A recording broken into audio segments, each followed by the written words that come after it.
Direction Albier-Montrond, où se déroule la 16e édition du désormais traditionnel festival de musique celtique, le Celtissime. Comme chaque année, on retrouve un programme festif bien fourni. Concerts, bals dansants sur le rythme de musique traditionnelle et stages d'instruments de musique. Alors que la scène se monte petit à petit, les stages, eux, ont déjà bien commencé. Le dimanche commencent les stages, donc nous on a des stages le matin, l'après-midi, il doit y avoir plus de 20 stages. Le bodhran, c'est la percussion, on a le bouzouki, c'est une sorte de guitare mais à 4 cordes qui a été ramenée du Tour de la Méditerranée dans les années 70 en Irlande. Guitare, on a plusieurs accordages différents, on a la cornemuse irlandaise, on a la flûte traversière, on a la flûte irlandaise, le whistle, on a le chant.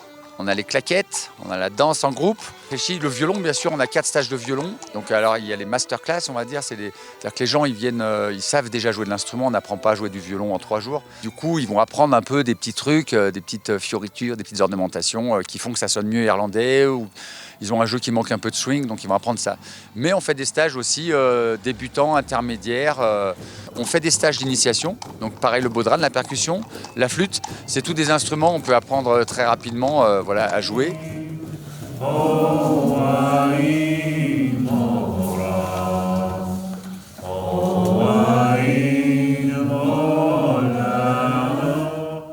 On a découvert Albier-Montrond grâce au Celtissime, et du coup maintenant on vient une semaine avant pour profiter du site et on vient une semaine pour le festival.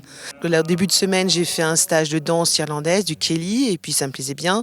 Et j'aime bien faire 2 stages dans la semaine, donc là j'ai préféré faire un stage de chant gaélique parce que je ne connais pas la langue et c'est bien de travailler d'autres langues.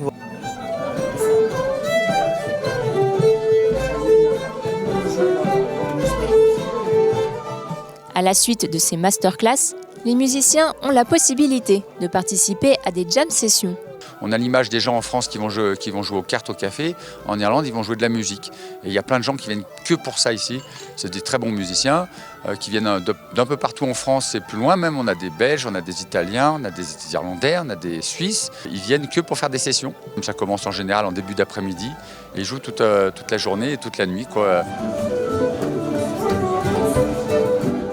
Pendant toute une semaine, le village d'Albier-Montrond vit à l'heure celtique.